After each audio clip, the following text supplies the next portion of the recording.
नमस्कार साथियों, हमारा राजस्थान कक्षा 7 का आज अपने 8वां चैप्टर देखेंगे। और ये जो अपना 8वां चैप्टर है, कल किसान आंदोलन प्रजामंडल से संबंधित 7वां पाठ हमने देख लिया था।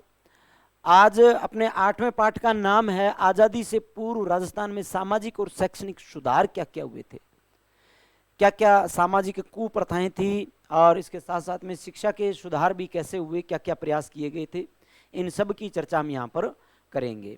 इन सबसे पहले एक बात मैं आपको और बोल देता हूँ। देखो, कुछ बच्चों के कमेंट आते हैं कि आप इन चीज़ों को थोड़ा और विस्तार से बताओ। तो बेटा, एक बात विशेष ये है कि हम अभी केवल किताबों के बारे में ही बातें कर रहे हैं।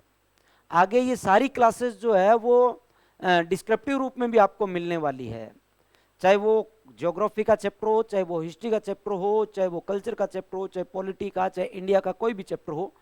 सारे चैप्टर आपको रेगुलर मिलने वाले हैं यहाँ पर, ठीक है ना। तो अभी हम जो बात कर रहे हैं केवल जो किताबों में लिखी हुई है उनकी ही बात कर रहे हैं, और जो डिस्क्रिप्टिव मैटर होगा, जो ज़्यादा मैटर होगा, एक्स्ट्रा जो मैटर होगा, हम जो सीधी अपनी क्लासेस लेंगे, लाइव जो क्लासेस हम लेंगे 2-4-5 दिन में, उनमें अपने ये बातें सारी वहाँ पर करेंगे। तो अपने शुरू कर रहे हैं राजस्थान आज़ादी से पूर्व क्या क्या यहाँ पर सामाजिक और शैक्षणिक सुधार हुए थे। तो एक विशेष बात मैं यहाँ पर आपसे करना चाहूँगा कि आखा तीज या अक्षय तृतीया पर वे विवाह की खबर पढ़कर जूही ने अपनी माँ से पूछा। माँ ने जवाब दिया, यह हमारे रीति रिवाजों और परंपराओं का हिस्सा रहा है। आखा तीज या अक्षय तृतीया जब आती है तो राजस्थान में सावों की प्रक्रिया बहुत बड़े लेवल पर होती है, शादियां बहुत बड़े लेवल पर होती है आखा तीज में, ठीक है ना। अक्षय तृतीया वैशाख शुक्ल तीज जब आती है तब इसमें सबसे ज़्यादा शादियां होती है, सबसे बड़ा सावा माना जाता है। और इस सावे पर कहते हैं कि बाल विवाह बहुत ज़्यादा होते हैं, या सबसे ज़्यादा बाल विवाह कब होते हैं राजस्थान में? आखा तीज पर होते हैं। ये चीज़ आपको ध्यान में रखनी है। इसके अलावा यहाँ पर कई कुप्रथाएं भी है, जैसे बाल विवाह प्रथा, जाति प्रथा, सती प्रथा, कन्यावध प्रथा, दास प्रथा जैसी हमारी कई कुप्रथाएं थी। इन प्रथाओं को वर्तमान में तो समाप्त कर दिया गया है। किस रूप में कैसे कैसे चली थी इनकी बात आगे हम कर रहे हैं, ठीक है ना। देखो, सामाजिक सुधार, यहां पर सामाजिक सुधार में सबसे पहली बात जो हम देख रहे हैं ना, वो देखो, राजस्थान में 1818 से 1947 ब्रिटिश शासन का प्रभाव रहा था। 1818 में राजपुताने के साथ में इन्होंने संधियां की थी। 1818 की संधियों के नाम से जाना जाता है। क्रांति हुई, अंग्रेज और प्रभावी हुए। 1947 तक अंग्रेज यहाँ पर रहे थे, ठीक है ना। ब्रिटिश प्रभाव रहा था। ब्रिटिश सरकार भी इन सभी मुद्दों पर अपनी हस्तक्षेप की नीति के चलते सीधे जनता के सामाजिक और धार्मिक मामलों में हस्तक्षेप नहीं कर सकती थी। इसलिए पहले आवश्यक सुधारों से जुड़े महत्वपूर्ण पक्ष जैसे शिक्षा को लेकर सामाजिक सुधार के क्षेत्र में कार्य करने का प्रयास किया। स्वामी विवेकानंद और दयानंद सरस्वती के प्रयासों से राजस्थान के लिए बेहद महत्वपूर्ण रहे। रियासत काल में राजपुताना के विभिन्न शासकों ने भी सामाजिक कुरीतियों को दूर करने के प्रयास किए थे। समाज में जो कुरीतियां चल रही थी उन कुरीतियों को समाप्त इन्होंने किया था या करवाया था। देखो, सबसे पहली प्रथा अपने आती है सती प्रथा उन्मूलन। अब सती प्रथा जब राजपुताने में चल रही थी तो इसको कैसे इन्होंने समाप्त किया था। देखो, सती प्रथा की बात करें, सती प्रथा राजस्थान के कुछ क्षेत्रों में प्रचलित थी। मध्यकाल में मोहम्मद बिन तुगलक और अकबर ने भी इस प्रथा को रोकने के प्रयास किए थे। देखो, पहली बात तो कि सती प्रथा थी क्या। सती प्रथा जब कोई, देखो, एक विशेष बात मैं आपको बता देता हूं कि सती प्रथा जो है मूलतः राजपूत समाज में ही हुई है। राजपूत महिलाएं सती हुई है, राजपूत रानियां सती हुई है। अपने पति के युद्ध में वीरगति पर प्राप्त हो जाने पर, वीरगति के प्राप्त हो जाने पर राजपूत महिलाएं जो हुआ करती थी वो उसकी चिता के साथ में सती हो जाया करती थी, उसको सती कहा जाता था। मोहम्मद बिन तुगलक और अकबर ने इनको रोकने के प्रयास किए थे, काफी हद तक किए थे, ठीक है ना। ब्रिटिश काल में राजा राम मोहन राय के प्रयासों से प्रेरित होकर, देखना, राजा राम मोहन राय ने प्रयासों से प्रेरित होकर 1829 में कानून बनाकर लॉर्ड विलियम बेंटिक ने 1829 में राजा राम मोहन राय के प्रयासों से प्रेरित होकर लॉर्ड विलियम बेंटिक ने सती प्रथा को गैर कानूनी घोषित किया था। सती प्रथा गैर कानूनी है। सर्वप्रथम जयपुर राज्य में जयपुर संरक्षक समिति के प्रयासों से सती प्रथा निषेध कानून पारित हुआ था। इसके पश्चात कोटा, जयपुर, मेवाड़ सभी रियासतों में सती उन्मूलन हेतु कार्य किए गए या कानून बनाए गए थे। तो 1829 में राजा राम मोहन राय के प्रयासों से लॉर्ड विलियम बेंटिक ने सती प्रथा को गैर कानूनी घोषित किया और इसके लिए कानून बना दिया था। ठीक है ना। तो सती प्रथा 1829 में बंद हुई। किसके प्रयासों से? राजा राम मोहन राय के प्रयासों से। बंद किसने किया? विलियम बेंटिक ने बंद किया था। इंपॉर्टेंट बात है, प्रश्न आता भी बहुत बार है इसका कि सती प्रथा कब बंद हुई? 1829 में बंद हुई। इसके बाद में आ जाती है अभी कन्यावध प्रथा।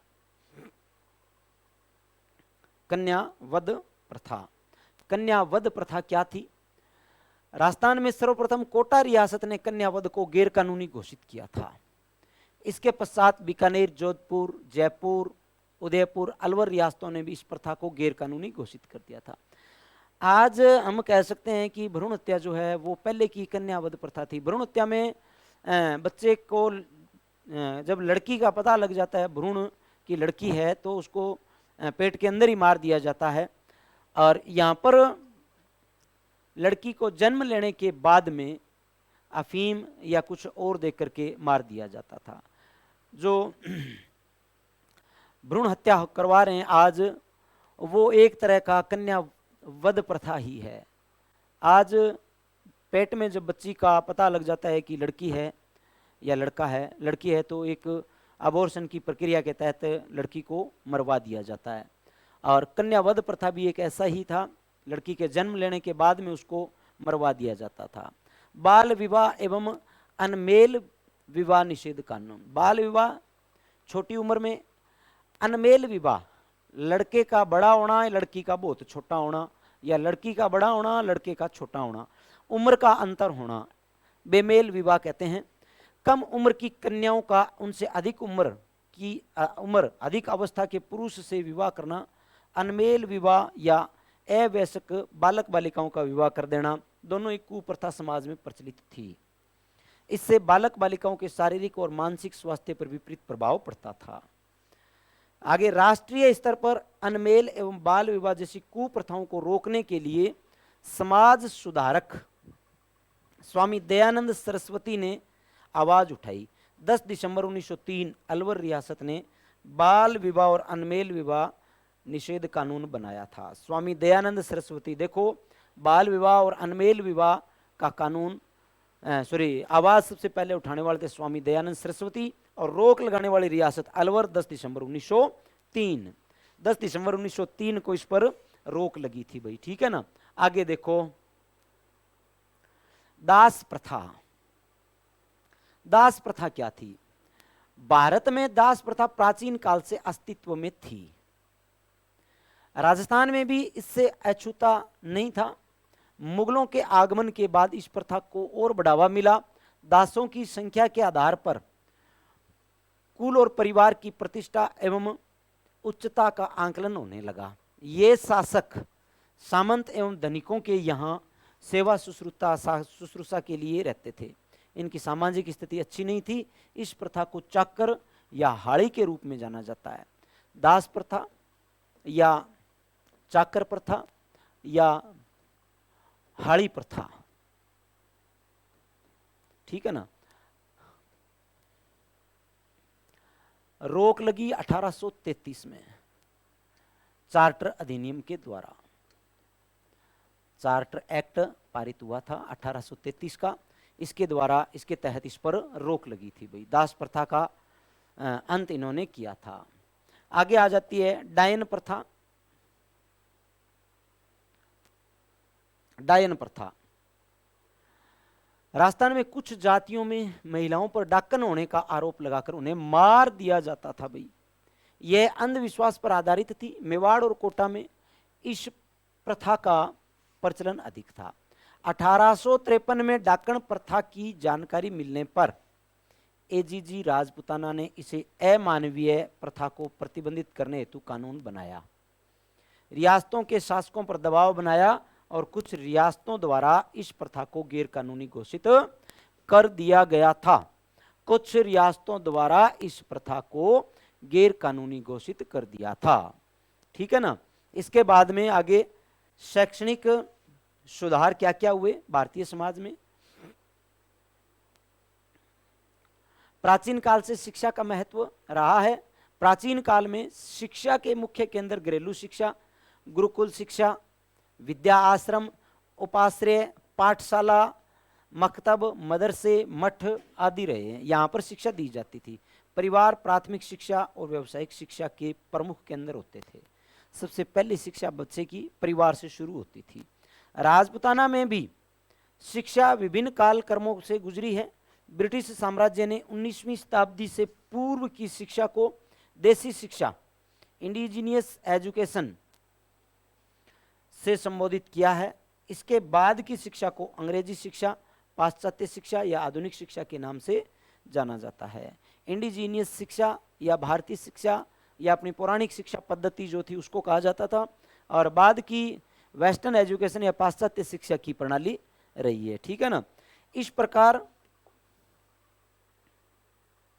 19वीं शताब्दी में एक और शिक्षा का पारस्परिक स्वरूप नजर आया। कब आया? 19वीं शताब्दी में। इस प्रकार 19वीं शताब्दी में एक और शिक्षा का पारस्परिक स्वरूप नजर आता है तो दूसरी और अंग्रेजी शिक्षा का प्रभाव। 1819 में आधुनिक शिक्षा का स्कूल अजमेर में खोला गया। इसके पश्चात पुष्कर, बिनाय, केकड़ी में भी स्कूल खोले गए, लेकिन लोगों द्वारा ईसाई धर्म की शिक्षा दी जाने वाली शिक्षा का विरोध किया गया। ईसाई धर्म की दी जाने वाली यानी यहाँ पर ईसाई धर्म की शिक्षा या ईसाई धर्म की ओर लोगों को आकर्षित किया जाने लगा था धीरे धीरे, इसलिए लोगों ने इस प्रकार की शिक्षा प्रणाली का विरोध किया था। आगे देखो, 1835 में अंग्रेजी भाषा राजकीय भाषा बना दी गई, अतः अंग्रेजी शिक्षा प्रणाली का महत्व बढ़ा। फलस्वरूप रियासतों में आधुनिक शिक्षा प्रणाली को अपनाने वाले स्कूल खुलने लगे। 19वीं सदी के अंत तक जैसलमेर को छोड़कर राजपुताना की सभी रियासतों में शिक्षण संस्थाएं प्रारंभ हो चुकी थी। ये वो प्रणालियां हैं शिक्षा की जो भारतीय हमेशा दूर रहा करते थे और आज भी दूर रहने की कोशिश करते हैं। अंग्रेजी शिक्षा से आज भी भारतीय दूर रहने की कोशिश करते हैं। यहाँ पर ये शिक्षा प्रदान होनी शुरू हो गई थी भाई। आगे देखो, प्राथमिक स्कूल और मिडिल स्कूल क्रमोन्नत होकर हाई स्कूल बने। ये प्रोसेस आज भी जारी है। इनमें सबसे पहले अजमेर का सरकारी स्कूल 1851 में हाई स्कूल बना था, अजमेर का। आगे राजपूत शासकों, रियासतों के शासकों, राजकुमारों, सामंतों के पुत्रों के लिए अंग्रेजी शिक्षा का पृथक प्रबंधन करने के उद्देश्य से इंपॉर्टेंट बहुत है, 1872 में वायसराय लॉर्ड मेयो के नाम पर अजमेर में मेयो कॉलेज की स्थापना हुई थी। अजमेर में मेयो कॉलेज की स्थापना 1872 में हुई और जिसका प्रथम सत्र 1875-76 में प्रारंभ हुआ था। 1875-76 में यहाँ पर कक्षाएं लगनी प्रारंभ हो चुकी थी। पंडित जनार्दन राय नागर ने सभी के लिए शिक्षा के उद्देश्य से 21 अगस्त 1937 में राजस्थान विद्यापीठ संस्था की स्थापना की थी। बहुत इंपॉर्टेंट है, 1872 का वायसराय लॉर्ड मेयो के नाम से मेयो कॉलेज और पंडित जनार्दन राय नागर सभी के लिए शिक्षा 21 अगस्त 1937 में राजस्थान विद्यापीठ संस्था की स्थापना हुई थी। आगे महिला शिक्षा। महिला शिक्षा 1861 में मिशनरी संस्थान कन्या वर्नाकुलर स्कूल प्रारंभ किया। मिशनरी संस्थान कन्या वर्नाकुलर स्कूल प्रारंभ हुआ। सरकार द्वारा 1866 ईस्वी में पुष्कर अजमेर में मेरवाड़ा केंद्र क्षेत्र में प्रथम सरकारी कन्या स्कूल खोला गया। देसी रियासतों में महिला शिक्षा को प्रोत्साहित करने के प्रयास हुए। परिणाम स्वरूप उदयपुर, जयपुर, भरतपुर, अलवर, कोटा, झालावाड़, टोंक, बीकानेर आदि रियासतों में कन्या विद्यालय खोले गए थे। आगे है प्रमुख जननायक, राजस्थान के मुख्य जननायक जिन्होंने स्वतंत्रता में अपना योगदान दिया या समाज में फैली हुई कुरीतियों को समाप्त करने में उन्होंने अपना योगदान दिया था। प्रमुख जननायकों की बात हम कर रहे हैं जिन्होंने या तो स्वतंत्रता में मूल योगदान दिया अपना, या फिर उन्होंने समाज में फैली हुई कुरीतियों को समाप्त करने के लिए अपना योगदान दिया है। कौन कौन से थे? एक नंबर भोगीलाल जी पांड्या, आदिवासियों के बाबूजी, बात हम करके आ चुके हैं इनकी भी। भोगीलाल पांड्या आदिवासियों के बाबूजी और आदिवासियों के मसीहा, वागड़ के गांधी के नाम से जाने जाते हैं। भोगीलाल जी पांड्या, वागड़ के गांधी, आदिवासियों के बाबूजी या आदिवासियों के मसीहा। जन्म 1904 में हुआ, डूंगरपुर में, ठीक है ना। इन्होंने बच्चों और प्रौढ़ शिक्षा के लिए पाठशाला स्थापित की। पाठशाला आगे चलकर वागड़ सेवा मंदिर के नाम से जानी गई। तो भोगीलाल जी पांड्या 1904 में जन्म हुआ, डूंगरपुर में जन्म हुआ। आदिवासियों के बाबूजी या आदिवासियों के मसीहा या वागड़ के गांधी। वागड़ सेवा मंदिर की स्थापना इन्होंने की थी बच्चों और प्रौढ़ों के लिए। नानाभाई खांट, भील, सेंगाभाई और कालीबाई, तीनों का नाम आते ही एक रील अपने सामने आ जाती है। राजस्थान सेवा संघ द्वारा संचालित पाठशाला को रियासत और अंग्रेज बंद करवाना चाहते थे। पाठशाला बंद नहीं करने पर नानाभाई खांट और कालीबाई की हत्या कर दी गई और शिक्षक सेंगाबाई घायल हुए थे, ठीक है ना। देखो, नानाभाई खांट, शिक्षक सेंगाभाई और कालीबाई। डूंगरपुर राज्य में जन जागृति, बात कहां की है? डूंगरपुर। जन जागृति हेतु सेवा संघ द्वारा पाठशालाएं खोली गई। राज्य के पुलिस अधिकारी नानाभाई खांट को पाठशाला बंद करने की सलाह दी थी। उनके मना करने पर उनकी हत्या कर दी गई। नानाभाई के शहीद होने के बाद पाठशाला के दूसरे अध्यापक सेंगाबाई को भी फौज ने क्रूरता से पीटा और वाहन के पीछे घसीट कर ले जाने लगे। किसी ने इसका प्रतिरोध नहीं किया, लेकिन 13 वर्षीय भील बालिका कालीबाई ने, जो खेत में घास काट कर आई थी, भीड़ को चीरते हुए वाहन के पीछे बंधे सेंगाबाई की रस्सी को दांतली से काट दिया और उन्हें बचा लिया था। वाहन में बैठे फौजी ने कालीबाई पर गोली चलाकर हत्या कर दी। अल्पायु में ही यह बालिका शहीद हो गई। नानाभाई खांट, सेंगाबाई, कालीबाई के त्याग ने शिक्षा की स्थिति को मजबूत करने की महत्वपूर्ण भूमिका निभाई थी। तो ये बात हमने पहले भी देखी है। आगे देखो, करणी सिंह जी बीकानेर, महाराजा करणी सिंह, 1924 में जन्म हुआ था महाराजा श्री का। करणी सिंह जी बीकानेर रियासत के राजा हुआ करते थे, महाराजा करणी सिंह जी। वे 1952 से 1977 25 साल तक लोकसभा के सदस्य रहे। इनके द्वारा बालिका शिक्षा के लिए सराहनीय प्रयास किए गए।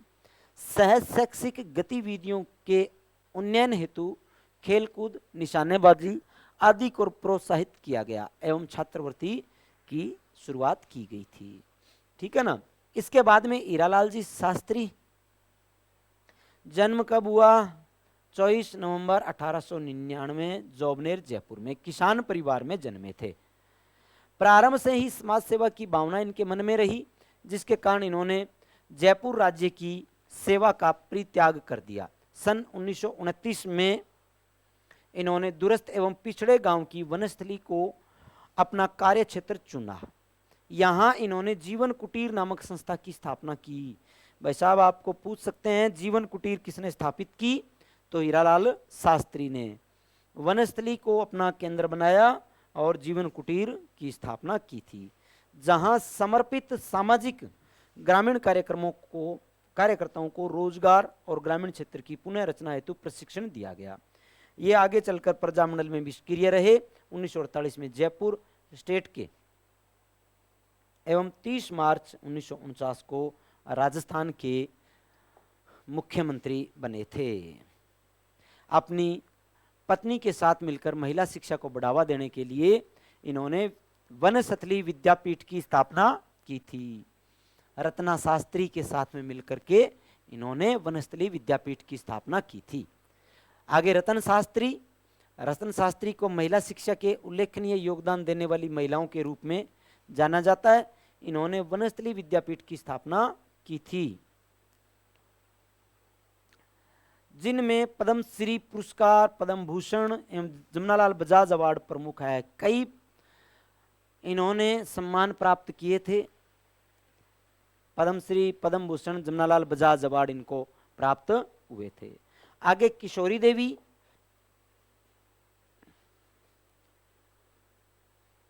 किशोरी देवी देखो भाई, किशोरी देवी स्वतंत्रता सेनानी एवं सामाजिक कार्यकर्ता थी। इनका जन्म दुलारों का बास झुंझुनू जिले में हुआ था। 1938 में इनके पति सरदार हरलाल सिंह को वहां के जागीरदार ने झूठे मुकदमे में फंसाकर कारावास में डाल दिया। इसके खिलाफ किशोरी देवी ने आंदोलन चलाया। महिलाओं का समूह बनाकर जयपुर में सत्याग्रह भी किया। महिलाओं के उत्थान के लिए समाज सुधार और स्वतंत्रता आंदोलन में भी भाग लिया था। आगे मामा बालेश्वर दयाल 10 मार्च 1905 को जन्मे मामा बालेश्वर दयाल सामाजिक कार्यकर्ता के रूप में प्रसिद्ध है। इन्होंने भील जनजाति विशेषकर राजस्थान एवं मध्य प्रदेश के लोगों के लिए काम किया।